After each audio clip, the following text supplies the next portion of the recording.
It's an oratorio in Montreal. I think it's the second largest one in the world. It's set on a hill, at the top of a hill. And there's a huge staircase leading up to it from the bottom of the hill. And people often who are crippled and who are on crutches and so forth, or in wheelchairs, go there and make their way painfully up the hill. Or maybe they do that on their knees.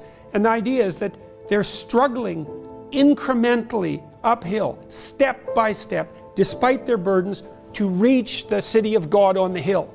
And they're acting out. That's life. It's like the proper aim is the city of God on the hill. And what is that? Well, that's that place where these levels of responsibility are stacked together harmoniously, so that you're acting in your best interest and in your family's best interest and in the world's best interest, and I would say in the best interests of reality itself, right?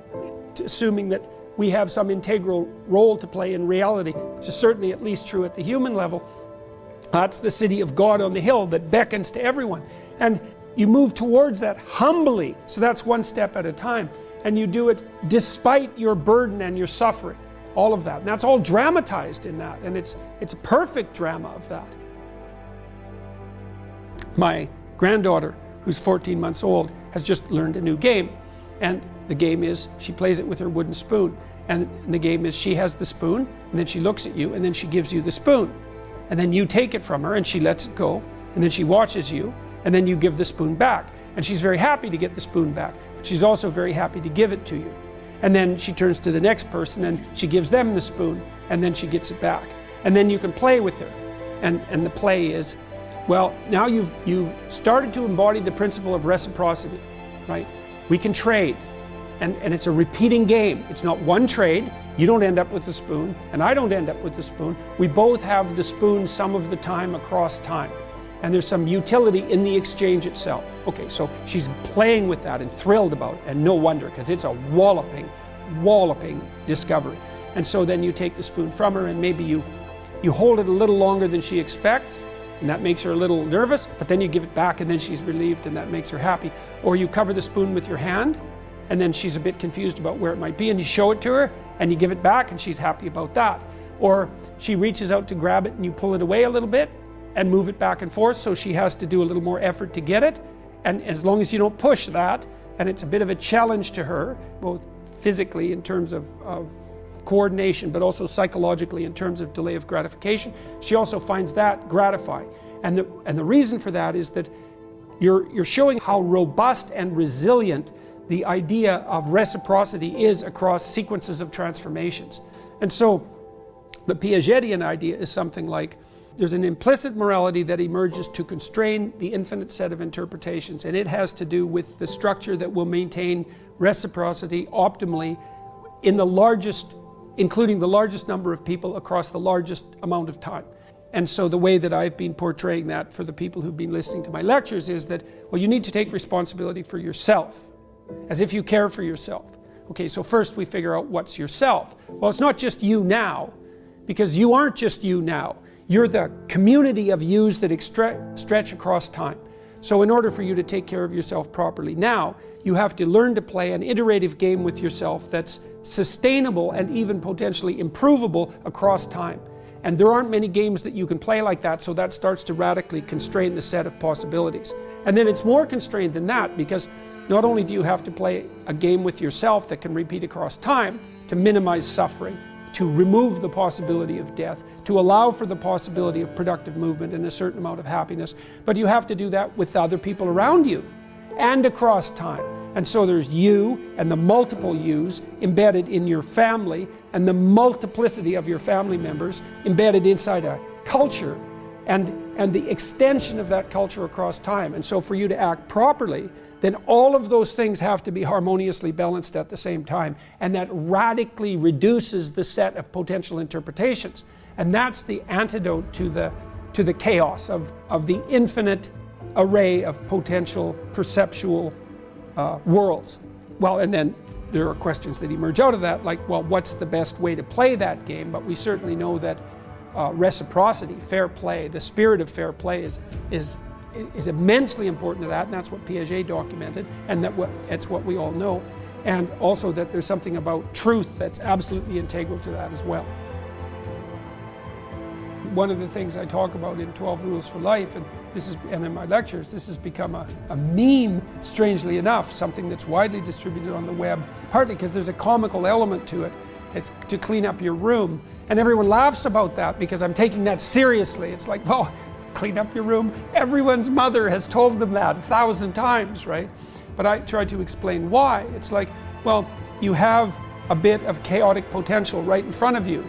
It's in some sense infinite in its potential, and the domain in which you can manipulate that might be rather restricted because of the restrictions that are part and parcel of your existence. But maybe you have your room, and you might have contempt for that, and so it's a complete bloody catastrophe. But you don't have to. You could think, well, it isn't a room, it's a place of potential. And as soon as you know that, then it's not your room anymore. It isn't a room. The room that you see is your preconception of the space that you inhabit. What's there is a fragment of infinity. That's what's there. And what you see is the low resolution consequence of your assumption and lazy habit and blindness. That's your initial room, and you think, well, no, that's not the room. See, part of what artists do, for example, when Van Gogh paints a room and you look at it glowing, he's trying to show you what's beyond your perception of the room. And I mean this technically, like the way that your visual system is set up is that whenever memory and presumption can replace direct perception, it will, because it's simpler. So you literally see what you expect to see. And if what you see is dull and drab and boring and pointless and uninspiring, then that's you. It's not what's there. And what the artist does when he or she re-represents that mundane reality is to remind you of what's behind it, the potential that's there. And so what I'm suggesting to people is that they take the potential that's right in front of them. It's like, okay, and here's the rule. You're aiming up. There's something that you could change, that you would change. That might be a very small thing. Could, well, that's within the grasp of your power. Would is within the grasp of your will. To combine those two things might be a very small shift. You might only be willing to make a very tiny step forward. It's like, fine, good enough. Make a tiny step forward. And that makes you a slight bit stronger than you were before. And then the next step can be slightly larger. And it's the path of humility. What human beings confront in their lives is akin to what God himself confronted at the beginning of time. And so it's easy for us to believe that we're deterministic creatures like clocks, and that it's the past that drives us forward in a deterministic manner into the future. But I don't believe that's the case. I actually don't think there's any evidence that that's the case, because people are so complex you actually can't predict them as if they're deterministic, except in very constrained circumstances. And so it's a hypothesis, but it's not a very good one. What seems to me to be the case, and I think this is how people conceptualize themselves and how they act towards themselves and towards other people, and how our social structures, our political structures are constituted, is that human beings constantly confront a landscape of possibility. It's potential itself. And we have a belief in the idea of potential. We have an idea that there are things that could be. It's a very strange conception of reality, because it's not a materialistic conception, because things that could be aren't measurable in any sense, right? But we certainly act as if they exist. And we all treat each other as if one of our fundamental ethical requirements is for you to confront that potential properly. And that would be to live up to your responsibility. It's just you have these gifts and talents and possibilities that have been granted to you, and if you fail to make use of them, your talents, let's say, then that's a sin of sorts.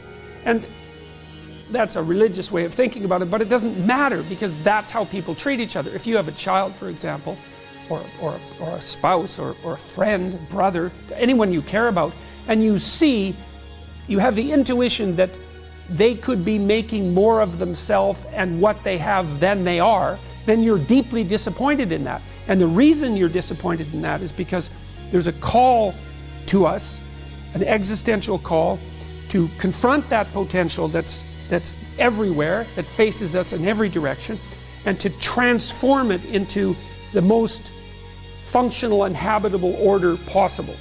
And the way that that is to be done properly is with truth.